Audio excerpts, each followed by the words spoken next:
నమస్కారం. అమృతం కార్యక్రమానికి స్వాగతం. సాధ్యమైనంత వరకు మనం మన పనులను పోస్ట్ పోన్ చేయకుండా ఉంటేనే బెటర్. అంటే మనకు ఒక చిన్న బద్ధకం అనేటువంటి ఆస్పెక్ట్ అడ్డం వస్తూ ఉంటుందండి, అంతకన్నా ఏం లేదు. చేసుకోవచ్చేమో, కానీ మన మైండ్ మాత్రం ఇప్పుడు ఏం చేస్తాంలే, రేపు ఇంకా టైం ఉంది కదా, ఎల్లుండి కూడా టైం ఉంది కదా, అప్పుడు చేసుకోవచ్చులే అని వాయిదా వేస్తూ ఉంటాం. అలాగే వంటల విషయంలో కూడా అబ్బా ఇప్పుడు అంత పెద్ద ప్రాసెస్ చేయాలా, పర్వాలేదులే రేపు చేసుకోవచ్చు, ఎల్లుండి చేసుకోవచ్చు అలా అనుకుంటూ ఉంటాం. ఏంటంటే ఆ బద్ధకము అనేటువంటి ఒక ఇది మన మైండ్లోకి వచ్చింది అంటే చాలు, ఇంకా మన పనులను వాయిదా వేసేస్తూ ఉంటాం. అలా ఎప్పుడూ వాయిదా వేయకుండా సాధ్యమైనంత వరకు పనులను అప్పటికప్పుడే చేసేసుకుంటే బెటర్. అన్ని విధాలుగా కూడా టైం కలిసి వస్తుంది, మనకు వేరే పనులు చేసుకోవడానికి మైండ్ పనిచేస్తుంది. అలాగే వంటల విషయంలో కూడా కాంప్రమైజ్ కాకుండా ఉంటాము. ఇన్ని రకాల ఉపయోగాలు అనమాట. అటువంటి రెండు చక్కటి చాలా ఈజీ వంటలు ఈరోజు మీ అందరికీ పరిచయం చేయబోతున్నా.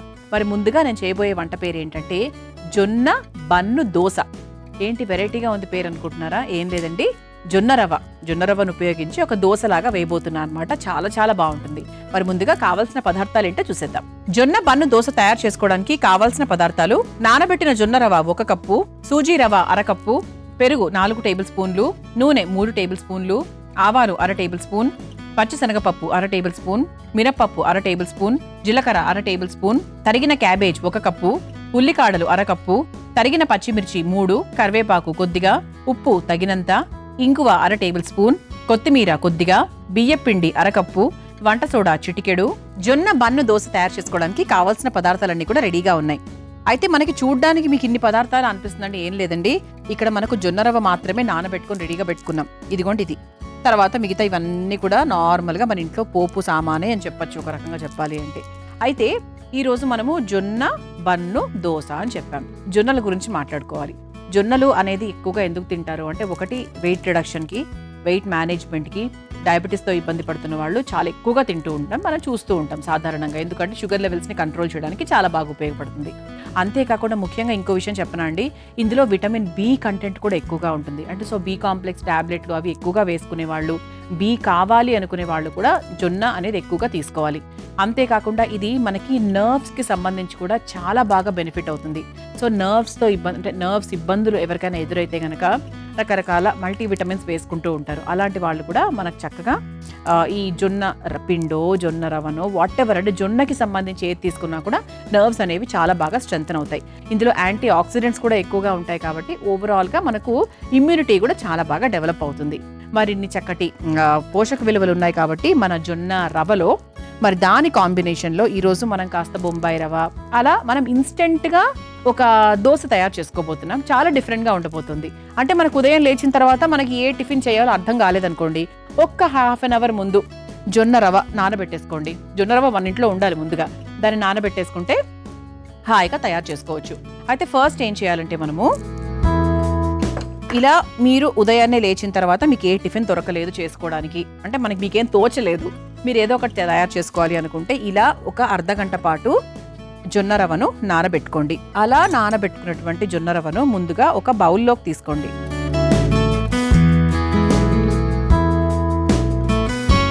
ఓకే, ఆ తర్వాత దానికి తగ్గట్టుగా కాస్త బొంబాయి రవ్వ, ఒక 2 నుంచి 2.5 స్పూన్ల వరకు బొంబాయి రవ్వ. ఆ తర్వాత ఇందులో కాస్త పుల్లటి పెరుగు, ముందు రోజు రాత్రి మనకి మిగిలిపోయినటువంటి పెరుగు ఉంటుంది కదా, సో అది ఖచ్చితంగా మనకి కొంచెం పులుపు ఎక్కుతుంది కాబట్టి పుల్లటి పెరుగు వేసుకొని, కొంచెం ఉప్పు వేసేసుకొని, కాస్త వరిపిండి వేసుకొని నానబెట్టుకోవాలి.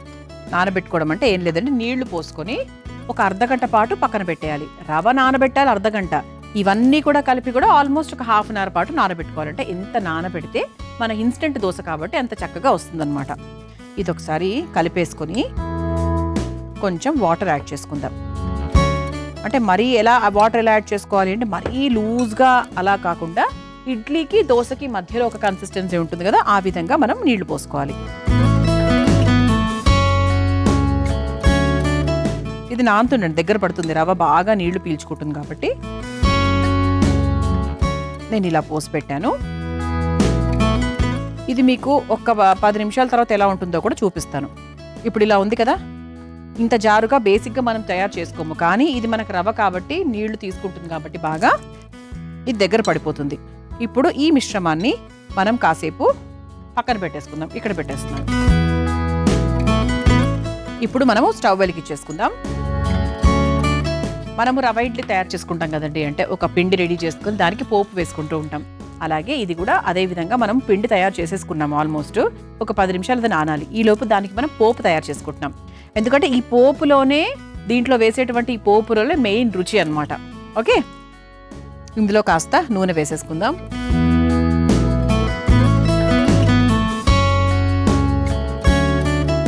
నూనె కాస్త వేడెక్కిన తర్వాత ఇక మనము పోపులోకి వెళ్ళిపోవచ్చండి.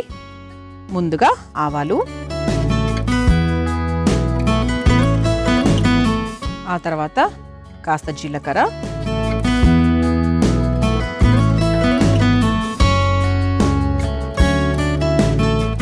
ఇవి కొంచెం మనకు వేగుతూ ఉండగా ఇందులో ఇంగువ,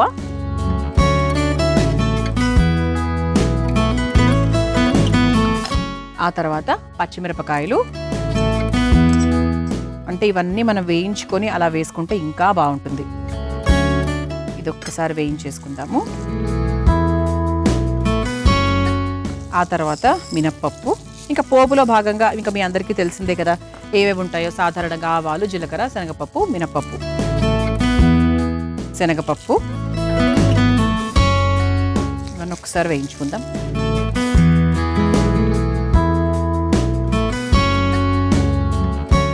ఆ తర్వాత కరివేపాకు,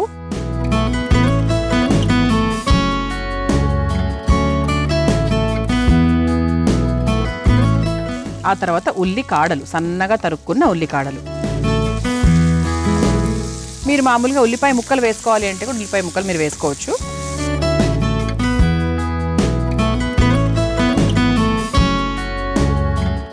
ఆ తర్వాత క్యాబేజ్ తురుము. ఉల్లిపాయలకు బదులుగా ఒక రకంగా మనం క్యాబేజ్ తురుము వేస్తున్నాము అని చెప్పొచ్చు. అలాగే మన ఆరోగ్యానికి కూడా మంచిది కాబట్టి ఏదో ఒక వెజిటబుల్ని కూడా మనము వేసినట్టుగా ఉంటుంది కాబట్టి చక్కగా క్యాబేజ్ తురుము కూడా వేసేసుకున్నాం. మనము ఇందులో ఉప్పు వేసుకున్నాము. ఇందులో కూడా కొంచెం అంటే ఆ పోపుకు తగ్గట్టుగా వేసుకుంటే సరిపోతుంది. వేసుకోకపోయినా కూడా పర్వాలేదు, జస్ట్ లైట్గా అలా వేసుకుంటే చాలండి.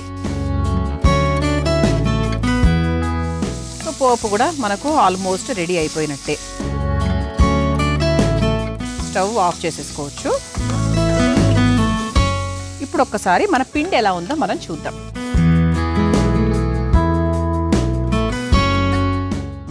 చూసారా, మనకు కొంచెం దగ్గర పడింది. ఇప్పుడు ఇందులో కొంచెం మనము సోడా వేసుకుందాం. అంటే ఇది మనం ఇన్స్టెంట్గా చేసుకుంటున్నాం కాబట్టి కొంచెం మనం వంట సోడా వేసుకుందాము.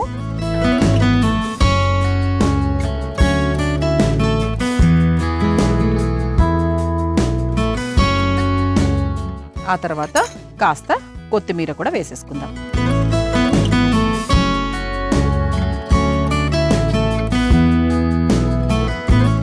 ఇప్పుడు మనం తయారు చేసుకొని పెట్టుకున్నటువంటి ఈ పోపు ఏదైతే ఉందో అది ఈ పిండిలో మిక్స్ చేసేసుకుందాం.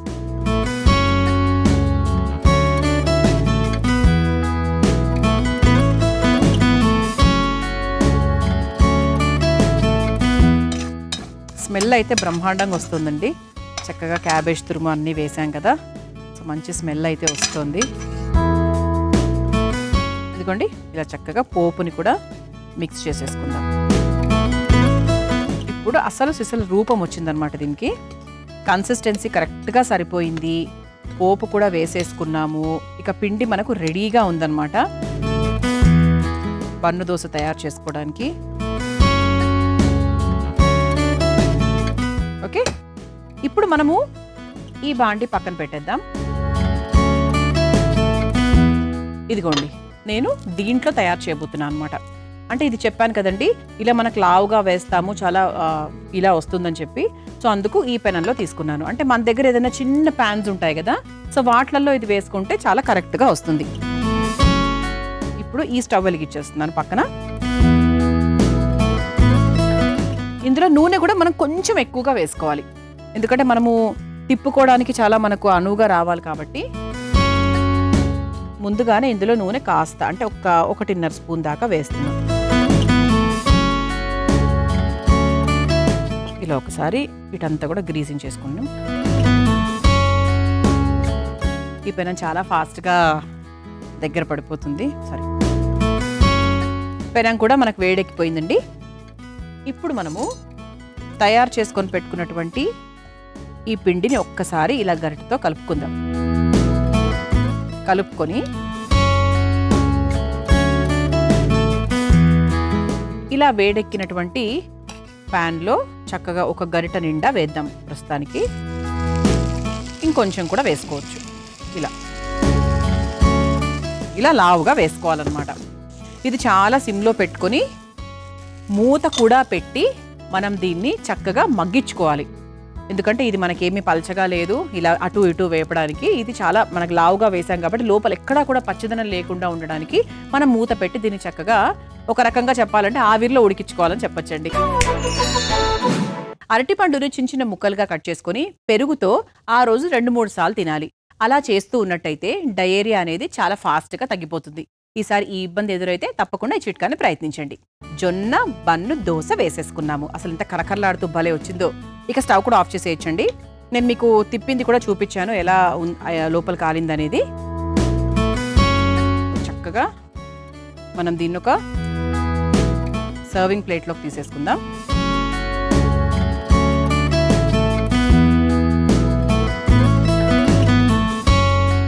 సో ఇటువైపు కూడా మనకి చక్కగా కాలింది. చక్కగా కరకరలాడుతూ మీకు ఇక్కడ కనిపిస్తూనే ఉన్నట్టుంది. కరకరలాడుతూ భలే ఉంది. అంటే మనకి జొన్న రవ్వ కదండి, చాలా చాలా బాగుంటుంది. అంటే మంచి కరకరలాడుతూ ఉంటుంది, రుచికరంగా కూడా ఉంటుంది. ఇలా చాలా సులభంగా ఆరోగ్యకరమైన జొన్న బన్ను దోశ మీ అందరి కోసం తయారు చేసేసాను. మరి మీరు తయారు చేసుకోవాలనుకుంటున్నారా? అయితే కావాల్సిన పదార్థాలు, తయారు చేసుకునే విధానం మరొకసారి చూసేయండి. జొన్న బన్ను దోశ తయారు చేసుకోవడానికి కావాల్సిన పదార్థాలు: నానబెట్టిన జొన్న రవ్వ 1 కప్పు, సూజీ రవ్వ 1/2 కప్పు, పెరుగు 4 టేబుల్ స్పూన్లు, నూనె 3 టేబుల్ స్పూన్లు, ఆవాలు 1/2 టేబుల్ స్పూన్, పచ్చిశనగపప్పు 1/2 టేబుల్ స్పూన్, మినప్పప్పు 1/2 టేబుల్ స్పూన్, జీలకర్ర 1/2 టేబుల్ స్పూన్, తరిగిన క్యాబేజ్ 1 కప్పు, ఉల్లికాడలు 1/2 కప్పు, తరిగిన పచ్చిమిర్చి 3, కరివేపాకు కొద్దిగా, ఉప్పు తగినంత, ఇంగువ 1/2 టేబుల్ స్పూన్, కొత్తిమీర కొద్దిగా, బియ్యపిండి 1/2 కప్పు, వంట సోడా చిటికెడు. జొన్న బన్ను దోశ తయారు చేసుకునే విధానం: ముందుగా ఒక మిక్సింగ్ బౌల్లో నానబెట్టుకున్న జొన్న రవ్వ, బొంబాయి రవ్వ, కాస్త పెరుగు, ఉప్పు, వరిపిండి వేసి ఒకసారి బాగా కలుపుకొని నీళ్లు పోసి నానబెట్టుకోవాలి. కొంచెం వంట సోడా, కొంచెం కొత్తిమీర వేసి దోశ పిండిలాగా కలిపి పక్కన పెట్టుకోవాలి. ఇప్పుడు స్టవ్ వెలిగించి బాండీలో నూనె వేసి వేడైన తర్వాత అందులో ఆవాలు, జీలకర్ర, ఇంగువ, పచ్చిమిర్చి, మినప్పప్పు, పచ్చిశనగపప్పు, కరివేపాకు, ఉల్లికాడలు, క్యాబేజ్ తురుము, కొంచెం ఉప్పు వేసి బాగా వేయించుకోవాలి. ఇప్పుడు పక్కన పెట్టుకున్న జొన్నపిండి మిశ్రమంలో ఈ పోపును వేసి కలుపుకోవాలి. ఇప్పుడు స్టవ్ వెలిగించి పోపు ప్యాన్ లో కాస్త నూనె వేసి వేడైన తర్వాత కలిపి పెట్టుకున్న పిండిని వేసి నూనెతో 2 వైపులా కాల్చుకొని ఒక సర్వింగ్ ప్లేట్ లోకి తీసుకుని సర్వ్ చేసుకుంటే జొన్న బన్ను దోశ రెడీ.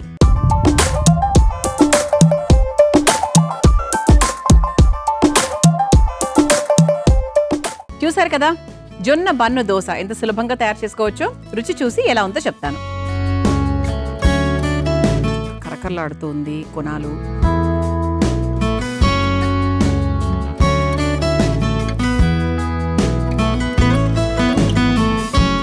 మధ్యలో పప్పులు తగులుతున్నాయి.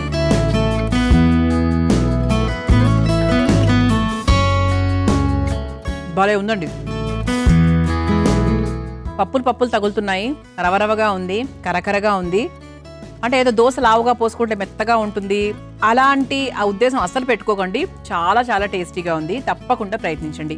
ఇక రెండో వంటలకు వెళ్ళిపోదామా? నేను తయారు చేయబోయే రెండో వంట ఖర్జూర ఫ్రూట్స్ కస్టర్డ్. మరి ముందుగా తయారు చేయడానికి కావాల్సిన పదార్థాలు ఏంటో చూసేద్దాం. ఖర్జూర ఫ్రూట్ కస్టర్డ్ తయారు చేసుకోవడానికి కావాల్సిన పదార్థాలు: పాలు 2 కప్పులు, brown sugar 1 cup, custard powder 4 table స్పూన్లు, గ్రేప్స్ 1/2 కప్పు, బ్లూబెర్రీస్ 1/2 కప్పు, అరటిపండు 1, యాపిల్ 1, దానిమ్మ గింజలు 1 కప్పు, తరిగిన డ్రై ఫ్రూట్స్ కొద్దిగా, ఖర్జూరం సిరప్ 3 టేబుల్ స్పూన్లు, చెర్రీస్ కొద్దిగా. ఖర్జూరం ఫ్రూట్ కస్టర్డ్ తయారు చేసుకోవడానికి కావాల్సిన పదార్థాలన్నీ కూడా రెడీగా ఉన్నాయి. అసలు ఈ పదార్థాలు చూస్తుంటే మాత్రం చాలా చాలా టెంప్టింగ్ గా ఉంది కదండి. అంటే స్వీట్ అంటే, కస్టర్డ్ అంటే, ఫ్రూట్స్ అంటే ఎవరికి టెంప్టింగ్ కాదు చెప్పండి. అందుకు ఇదేంటంటే పిల్లలందరికీ చాలా బాగా ఇష్టపడతారు. సో పిల్లలకు హాయిగా మనం తయారు చేయొచ్చు సాత్వికంగా. అయితే మనం ఈరోజు ముఖ్యంగా ఈ ఫ్రూట్ కస్టర్డ్లో మనం హైలైటెడ్ పాయింట్ ఏంటి అంటే ఖర్జూరం. పంచదారకి బదులుగా మనం ఖర్జూరం సిరప్ని వాడుతున్నాం. అంటే మామూలుగా మనం ఖర్జూరంని నానబెట్టుకొని దాన్ని పేస్ట్ లాగా తయారు చేసుకొని ఆ పేస్ట్ కూడా వేసుకోవచ్చు. లేదంటే ఖర్జూరం సిరప్ మనకు బయట దొరుకుతుంది, అది కూడా వాడుకోవచ్చు. అయితే మనము ఖర్జూరం ఎందుకు వాడుతున్నాము అంటే అధికంగా ఐరన్, కాల్షియం, పొటాషియం, మెగ్నీషియం, పెరోటిన్లు, విటమిన్ B6లు, అలాగే కాపర్, జింక్ ఇవన్నీ చాలా అధికంగా ఉంటాయి. అంటే పంచదారకి బదులుగా మనం ఇది వాడుతున్నాము. తద్వారా ఏంటంటే మనము షుగర్ లెవెల్స్ని కంట్రోల్ చేసిన వాళ్ళం అవుతాం. అందుకేంటంటే ఇది మనకు షుగర్ పేషెంట్స్ ఎవరైనా కూడా హాయిగా తినచ్చు అనమాట. అయితే ఇందులో మనం బ్లూబెర్రీస్ వాడుతున్నాము, దానిమ్మలు, గ్రేప్స్, తర్వాత అరటిపళ్ళు, యాపిల్ ఇవన్నీ కూడా మనం వాడుతున్నాము. కాస్త బ్రౌన్ షుగర్ని కూడా మిక్స్ చేస్తున్నాం. పూర్తిగా షుగర్ కాకుండా మనము ఈ ఖర్జూరం సిరప్ని కూడా వాడుతున్నాం కనుక మనకు ఈక్వల్ అవుతుంది అనమాట. ఎక్కువ షుగర్ వేసినట్టుగా మనకు అనిపించదు. అయితే మనం ఫస్ట్ ఏం చేద్దామంటే స్టవ్ వెలిగించేసుకుందాం. ఇక మామూలుగా మనం కస్టర్డ్ ప్రొసీజర్, మీకు జనరల్ ప్రొసీజర్ చాలా మంది తెలిసే ఉంటుంది. తెలియని వాళ్ళు మాత్రం 100% నేర్చుకోండి. తెలియని వాళ్ళు చాలా తక్కువ మందే ఉంటారులేండి. ఎందుకంటే చాలా ఫ్రెషర్స్ వంటలో ఇప్పుడిప్పుడే ఓనమాలు నేర్చుకుంటున్న వాళ్ళకి మాత్రమే తెలియదు. కానీ ఇన్ జనరల్గా కస్టర్డ్ తయారు చేయడం చాలా మందికి తెలిసే ఉంటుంది. ఈజీగా ఫాస్ట్గా అయిపోతుంది, రుచికరంగా ఉంటుంది కదా. ఇంతకన్నా ఏం కావాలి చెప్పండి ఒక కస్టర్డ్ తినడానికి. అయితే ఫస్ట్ మనం ఏం చేద్దామంటే 1 కప్పు పాలు తీసుకుందామండి. పాలను బాగా మరిగించాలి. ఓకే,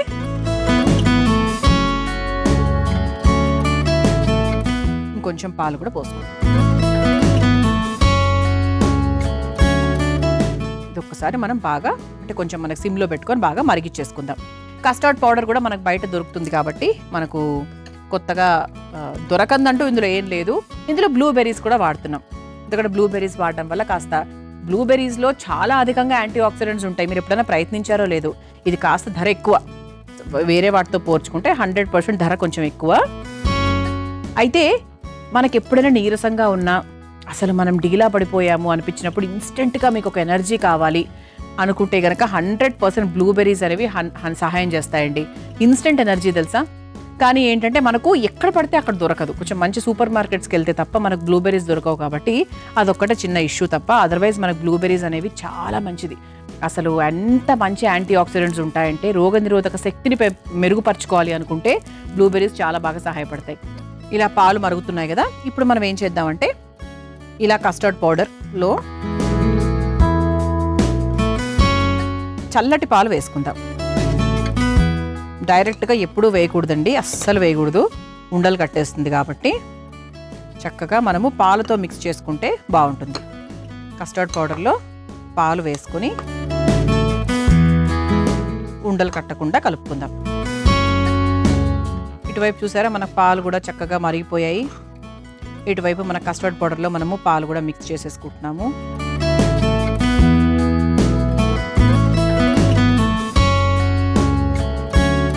ఓకే, ఇలా బాగా మిక్స్ చేసేసుకున్నాం.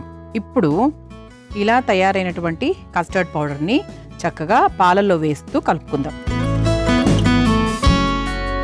ఇది 100% 1-2 నిమిషాలు ఇలా వదిలేస్తే బాగా దగ్గర పడుతుంది. ఇలా చక్కగా కస్టర్డ్ పౌడర్ వేసుకొని కలిపేసుకున్నాం. చూసారా ఇలా మనకు పుడ్డింగ్ లాగా ఎలా తయారైందో. ఇప్పుడు దీంట్లో మనం కాస్త బ్రౌన్ షుగర్ వేసుకుంటున్నాం. ఇంతవరకు మీరు చేసేది కస్టర్డ్ ప్రాసెసే. బ్రౌన్ షుగర్ వేసుకొని కావాల్సినంత కలుపుకోవాలి. సరిపోతుంది. మళ్ళీ మనము ఖర్జూరం సిరప్ వేస్తాం కదా, సో అందుకు మనం చూసుకొని వేసుకోవాలి, మరి ఓవర్ స్వీట్ అయిపోకుండా. ఖర్జూరం సిరప్లో అండి మనకి కాల్షియం కూడా చాలా ఎక్కువగా ఉంటుంది. అందుకేంటి అంటే ఎముకలకు చాలా హెల్ప్ చేస్తుంది అనమాట. పెద్దవాళ్ళకైనా ఎదిగే పిల్లలకైనా కూడా మనకు బోన్స్ స్ట్రెంథనింగ్కి కూడా ఖర్జూరం అనేది చాలా బాగా సహాయపడుతుంది. చూసారా మనకి బ్రౌన్ షుగర్ కూడా చక్కగా కరిగిపోయింది. ఇప్పుడు మనం స్టవ్ ఆఫ్ చేసేసుకొని ఈ మిశ్రమాన్ని చల్లార్చేద్దాం. మనం ఒక బౌల్లోకి తీసేసుకుందాం దీన్ని, సో దట్ మనకి ఈజీగా చల్లారుతుంది. ఎప్పుడు కూడా అదే బాండీలో చేసిన బాండీలోనే చల్లార్చాలనుకుంటారు చాలామంది. It will take time. అందుకేంటంటే మనం చక్కగా వేరే బౌల్లోకి తీసుకుంటే త్వరగా చల్లారుతుంది అనమాట. ఎందుకంటే కస్టర్డ్ మీ అందరికీ తెలుసు, కస్టర్డ్ తయారు చేసుకున్న తర్వాత దాన్ని మనం కాస్త చల్లార్చి ఫ్రిడ్జ్లో పెట్టి అలా చివరిలో మనం ఫ్రూట్స్ యాడ్ చేసుకుంటూ ఉంటాం కదా. అందుకు ఈ మిశ్రమం కాస్త చల్లారాలి.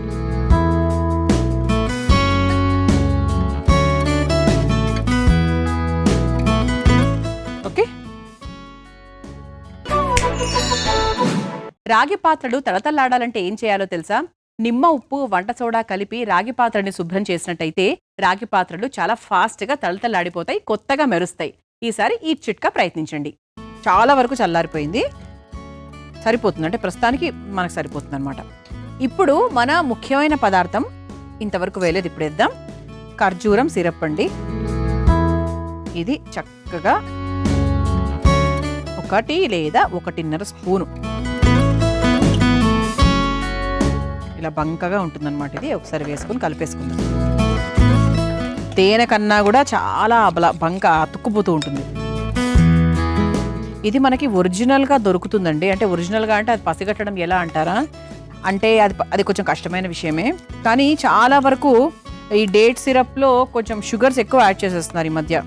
అలా కాకుండా కొంచెం మంచి స్టోర్స్లో తీసుకునే ప్రయత్నం చేయండి సాధ్యమైనంత వరకు.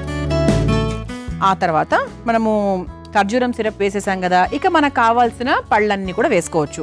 ముందుగా బ్లూబెర్రీస్ని ఇలా చక్కగా హాఫ్ చేసైనా కూడా వేసుకోవచ్చు, లేదు అంటే నార్మల్గా అయినా కూడా వేసేసుకోవచ్చు. ఆ తర్వాత గ్రేప్స్ ఇలా మీరు చిన్న ముక్కలుగా కట్ చేసైనా వేసుకోవచ్చు, లేదంటే అలాగైనా కూడా వేసుకోవచ్చు. దానిమ్మ,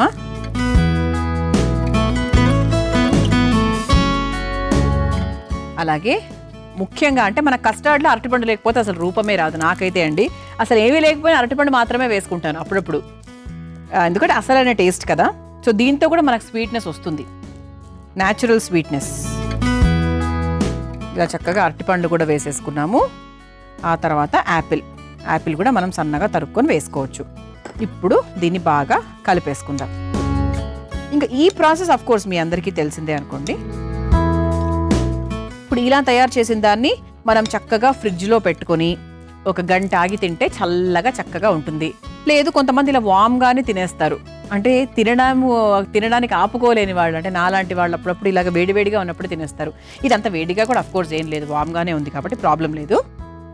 ఓకే, మనకు కావాల్సినవన్నీ కూడా వేసేసుకున్నాం. ఇప్పుడు దీన్ని ఒక సర్వింగ్ బౌల్లోకి తీసుకుందాం. చక్కగా రెడీ అయినటువంటి మన ఖర్జూర ఫ్రూట్ కస్టర్డ్ని ఒక బౌల్లోకి తీసుకుందాం. మనకు రంగు కూడా చూసారా, పూర్తి ఎల్లోలో కాకుండా మనకి రంగు కొంచెం డిఫరెంట్గా ఉంది. ఎందుకు అంటే మీ అందరికీ తెలుసు, అది మన ఖర్జూర సిరప్ వల్ల. ఇప్పుడు మనం డ్రై ఫ్రూట్స్ని కూడా ముందుగానే లైట్గా బాదాం తురుముకున్నాము, జీడిపప్పు కూడా ఉంది. ఇది మనం పచ్చిగానే వేసేసుకోవచ్చు, ఏం వేయించనక్కర్లేదు. ఇలా పైన నుంచి చక్కగా వేసేసుకోవచ్చు. ఇంకొంచెం అందంగా దీన్ని డెకరేట్ చేసుకోవాలి అనుకుంటే కాస్త దానిమ్మ గింజలు కూడా వేసుకోవచ్చు. అలా దానిమ్మ గింజలు వేసేసుకున్నాము. ఆ తర్వాత మన చెర్రీస్ కూడా ఉన్నాయండి. సో చెర్రీస్ కూడా బేసిక్గా మనకు బయట ఎక్కడన్నా జ్యూస్ తాగినప్పుడు చెర్రీస్ ఉంటాయి కదా, అలా చెర్రీస్ కూడా వేసుకుందాము. చివరిగా ఇందులో మనం ఖర్జూరం సిరప్ వేసాము అని తెలియచెప్పడానికి పైన నుంచి కూడా చక్కగా ఇలా ఖర్జూరం సిరప్ కూడా వేసుకోవచ్చు.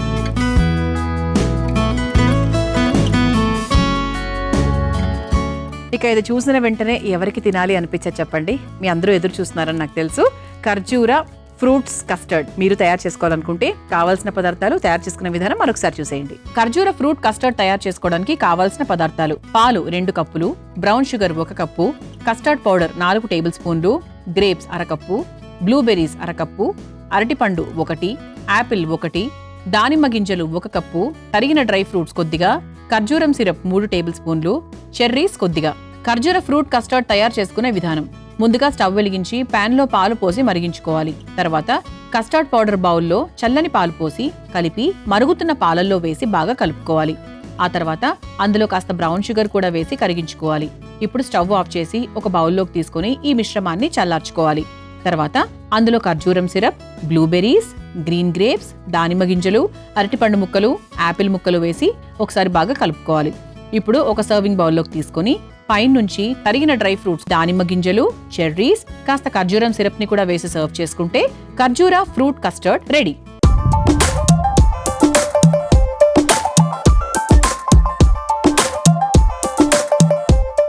చూసారు కదా ఖర్జూర ఫ్రూట్ కస్టర్డ్ ఎంత సులభంగా తయారు చేసుకోవచ్చు. రుచి చూసి ఎలా ఉందో చెప్తాను. నేను ఎదురు చూస్తున్నాను అనమాట ఎప్పుడెప్పుడు టేస్ట్ చేయాలా అని చెప్పి.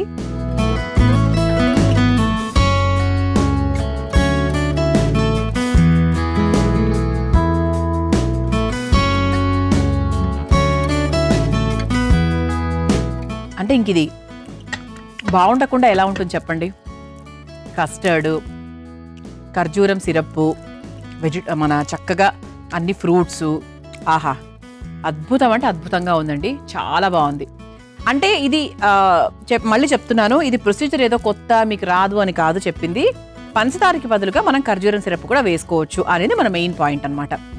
మరి చూసారు కదా, ఇవాల్టి అమృతంలో నేను పరిచయం చేసిన ఈ 2 వంటకాలు నాకైతే చాలా బాగా నచ్చేసాయి. మీకు కూడా నచ్చాయని ఆశిస్తూ రేపటి అమృతంలో మరో 2 వంటకాలతో మళ్ళీ కలుసుకుందాం. అంతవరకు సెలవు, నమస్కారం. ఈ కార్యక్రమాన్ని తిరిగి చూడాలనుకుంటే www.youtube.com/ETV Life Spiritual లో చూడవచ్చు.